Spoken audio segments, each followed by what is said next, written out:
1966년 10월 미국 뉴저지.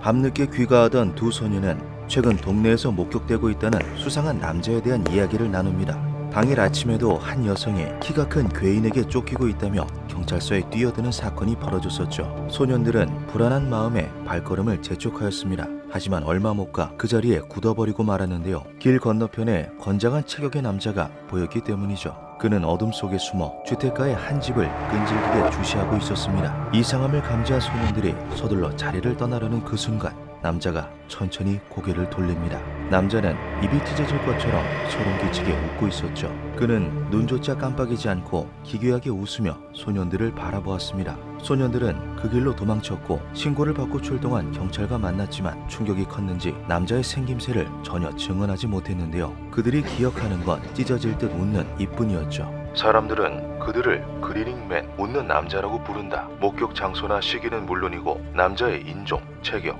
연령에 대한 증언이 저마다 다르다. 수많은 목격담을 하나로 묶는 강력한 공통점이 있는데 바로 남자가 섬뜩할 정도로 광적인 미소를 짓고 있었다는 것이다. 이들은 보통 검은 정장 차림으로 목격되며 2인 1조로 움직인다는 증언으로 보아 일정한 조직 체계가 있는 것으로 추정된다. 하지만 그들의 정체나 목적에 대해서는 전혀 알려진 바가 없다.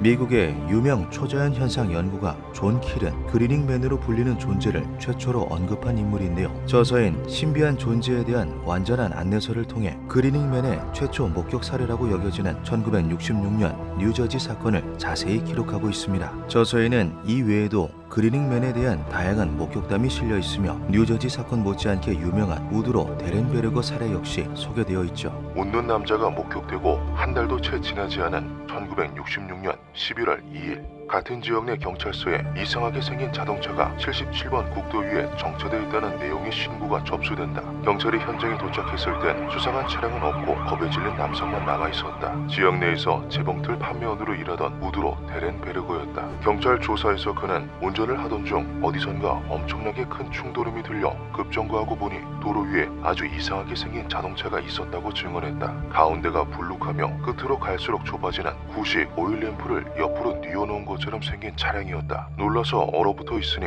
측면에 해치를 열고 한 남성이 나타났다. 헤드라이트 불빛에 그의 얼굴이 드러났을 때 보인 것은 도저히 사람 같지 않은 광적인 미소였다. 해당 사례에서 알 수 있듯 그리닝맨 출연 전후에는 UFO로 추정되는 미상 물체가 목격되는 등 미스터리한 현상이 동반됩니다.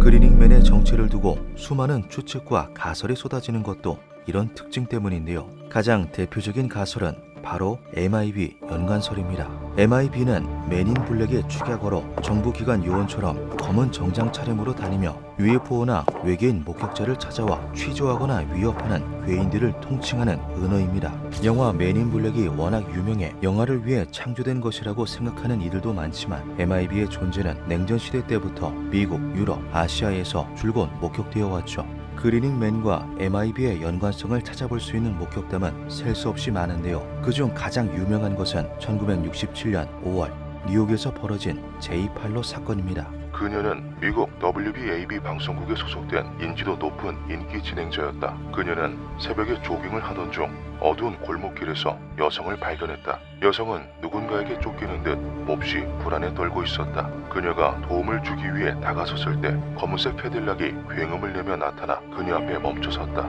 이내 차 뒷좌석에서 내린 것은 검은색 양복을 입은 동양인 남자였는데 그는 괴기스러울 정도로 광적인 미소를 지으며 서 있었다. 남자는 악수를 청하며 자신이 아폴이라고 소개했다. 그는 친근하게 행동했으나 맞잡은 손은 시체처럼 차가웠다. 남자는 여성을 수거하듯 데리고 떠났으며 그 후 그녀는 몇 년간 누군가에게 감시받는 듯한 기분에 시달려야 했다고 고백했다. 이러한 목격 사례는 이 외에도 굉장히 많습니다. 1987년 여름 맥스웰 가족도 비슷한 일을 겪었는데요. 샌프란시스코에서 일주일간 여름 휴가를 보내고 집으로 돌아오던 맥스웰 가족은 캘리포니아 101번 고속도로를 달리던 중 하늘에서 이상한 발광체를 발견합니다. 그것은 빛이 볼 만한 작은 크기였으며 밝은 녹색빛을 띠고 있었죠. 무엇인지는 알 수 없었으나 두렵게 느껴지진 않았습니다. 오히려 여름 휴가를 마무리 짓기에 좋은 신비로운 경험이었죠. 가족들은 집으로 돌아온 뒤에도 주변 사람들에게 자신들이 보았던 하늘의 공에 대해 이야기했습니다. 하지만 얼마 지나지 않아 상황은 급변하게 되죠. 그들의 10대 자녀 중 한 명이 집 앞에서 워크맨으로 음악을 틀고 있을 때였다. 길 건너편에서 한 남자가 집 쪽을 바라보고 있는 것을 발견한다. 그는 한여름에는 어울리지 않는 검은 정장 차림이었으며 손에는 검은 장갑을 끼고 있었다. 남자는 소름 끼치게 웃으며 어린 소녀를 주시했다. 소녀는 울음을 터뜨리며 집으로 뛰어들어갔고 아버지가 집 밖으로 달려나왔을 때 당연히 MIB는 사라지고 없었다. 하지만 그 이후에도 알 수 없는 세력에 의한 감시는 몇 년간 지속되었다. 이런 사례를 토대로 그리닝맨과 MIB의 공통점을 찾아보면 다음과 같이 정리할 수 있습니다. 첫째, 눈썹이 없거나 대머리인 경우가 많으며 항상 검은 정장을 입고 다닌다. 둘째, 새 것처럼 보이는 1930년대 및 1940년대 캐딜락을 타고 다닌다. 셋째, 사람이라고 보기 힘든 기괴하고 소름 끼치는 미소를 띠고 있다. 그리닝맨과 MIB는 과연 동일한 존재일까요? 그렇다면 이들의 정체는 대체 무엇일까요? 사람들은 그들이 웃는 이유에 대해 다양한 해석들을 쏟아내었습니다. 그중 누군가는 이렇게 말하기도 하였죠. 웃음이라는 것은 상대방에게 호의를 전달하는 가장 인간적인 방법이다. 사람이 아닌 다른 무언가가 자신의 정체를 들키지 않기 위해 그 웃음을 위장한다면 그것은 당연히 부자연스러울 수밖에 없다. 그리닝맨 혹은 MIB를 목격한 이들은 그 부자연스러움 속에서 묻어나오는 기괴함을 눈치챈 것이다.